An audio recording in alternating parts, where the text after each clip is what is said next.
5 is all about the 5 critical pages every website needs to have and the 10 key questions to ask yourself as you're designing those pages.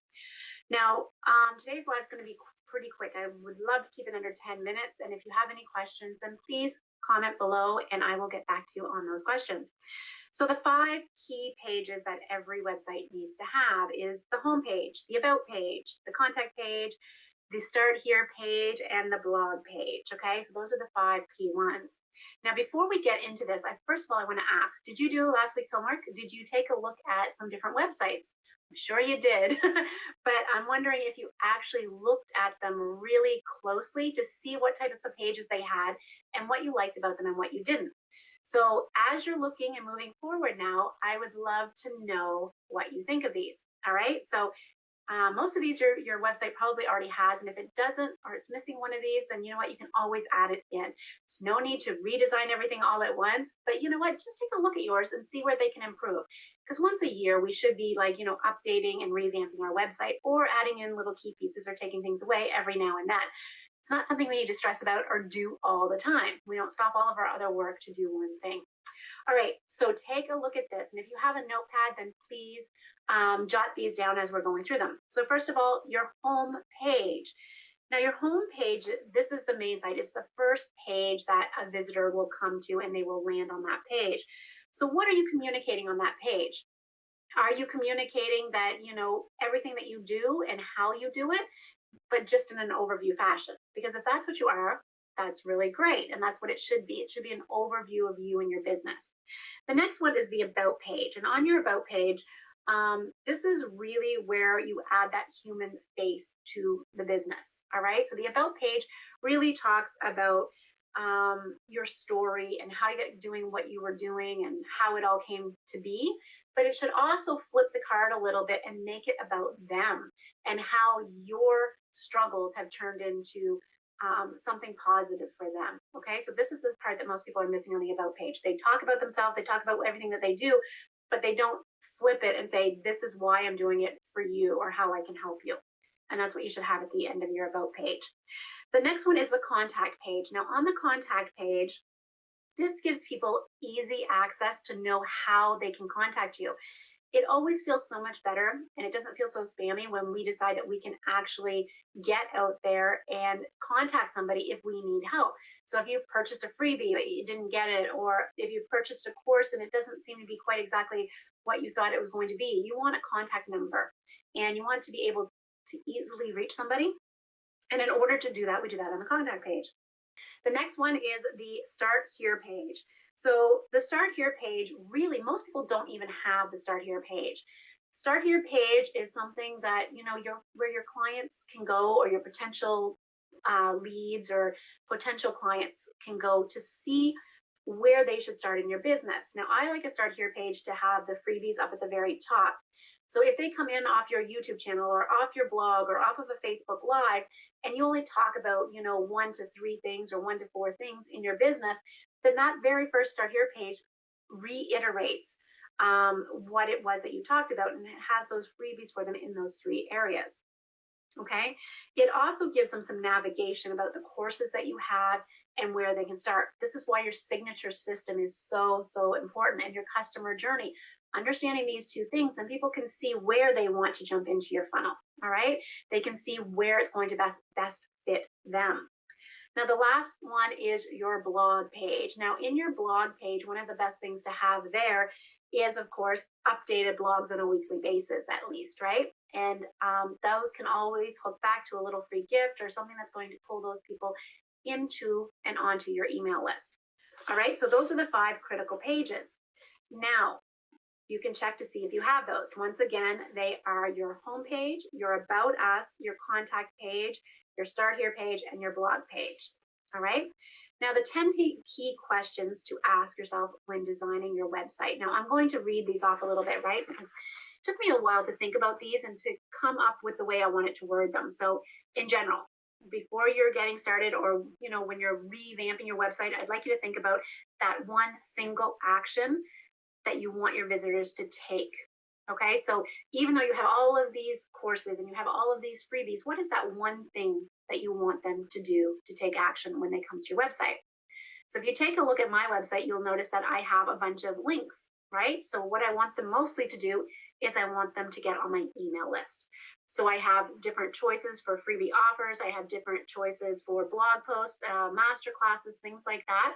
But the main thing is to get them on my email list. So that is the one thing that I really want above everything else, because that makes everything easier, because then I can set up a funnel to whether they want to, lead generation and list building. If they want something more like, if they want something more on marketing, then they would get that freebie offer, and I would be able to lead them through an email sequence on that offer. If they want something on launching their courses and their programs, then they would get that freebie, and then I would be able to do a deeper dive through an email sequence on that. But the whole important thing, and that all boils down to that one thing, which is getting them on the email list. So in general, what is it that you want people to do when they come to your website?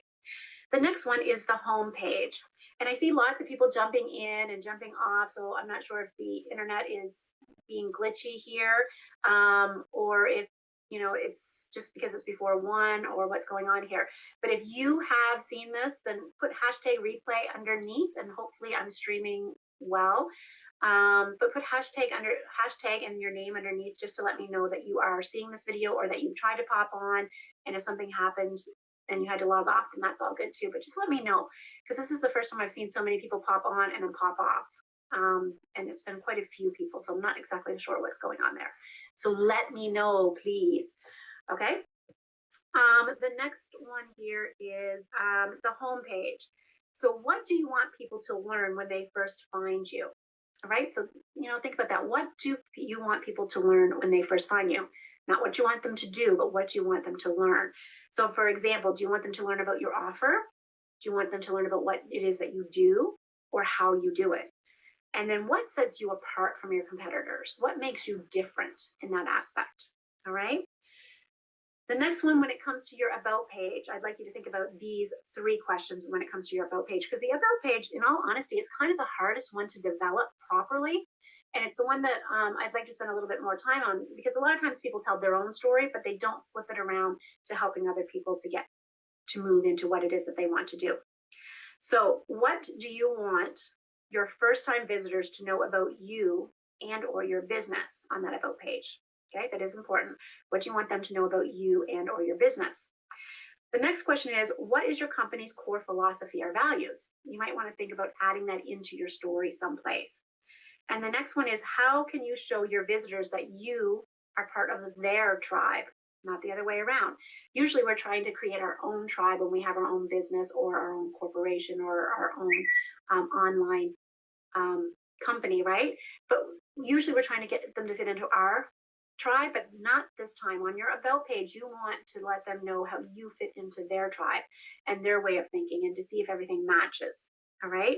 And the last thing, like I said, is you really want that connection there, because you want to flip it around and show them how your struggles have put them on the same place or space as them.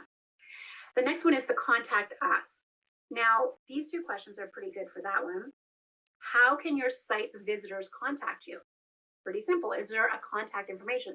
You got to send them to an email, a form.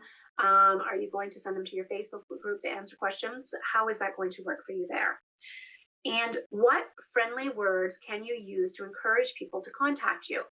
So even though they see that they can contact you, is it friendly enough that they're going to want to? Right? Or are they going to feel ashamed that they're contacting you? Or are they going to feel belittled because they're contacting you? Or are they going to feel excited that they can actually contact you? Those are really important ways to reframe that on your contact page. The next one is the blog page. Now, how often will you be blogging? So it doesn't matter if you blog once a month, once a week, or once a day, but the most important thing here is to actually make it consistent.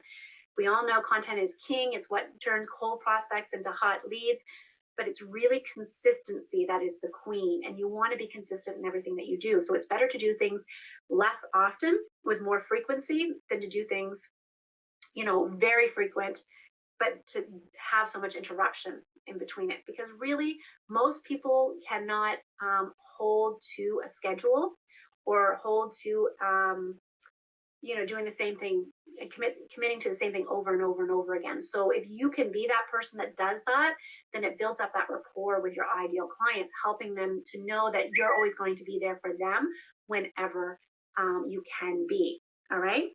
And what will you be blogging about? Have only a couple of topics, have one main focus, one main topic, but you can break it down into different themes. All right. And blog about those different themes.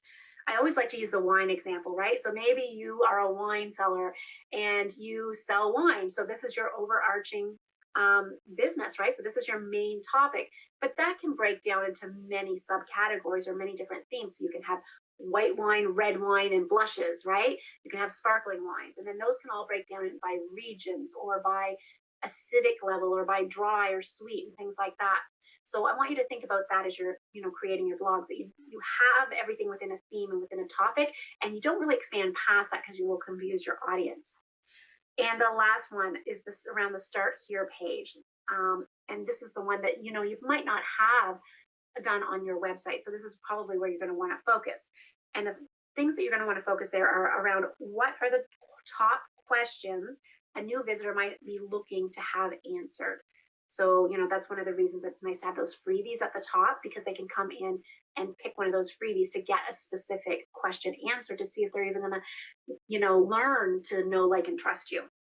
And the other thing is to actually list these things out to help the visitor to find the easiest way possible to build that rapport with you. So on that Start Here page, I love having, you'll see I have 3 freebies at the top, and then I'm going to lead them through a process of different level of entry points that they can come in. So whether that's a small $27 offer or, the big Sub-Zero to Launch course, they'll be able to find all of that on the Start Here page. Now, if you want to learn more about this and you want to work further with me, then we are going to be building this out in the free group. We're going to be learning about this in the free group, but we will be building it out in the VIP area. All right, and I'm going to talk more about that later on in the week. So I'm leaving you with this today. Do you have those 5 pages? And as a recap, they are the homepage, the About Us, the Contact Us, and the Start Here on the blog.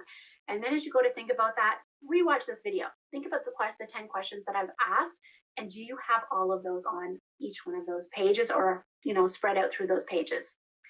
All right, so that's today's lesson, today's masterclass. I'm keeping it short and tight. So let me know below how you liked that, and if there was any questions. Bye everyone. Hashtag replay if you're watching the replay. See you soon, and post your questions below. I love to get those and answer them. Bye.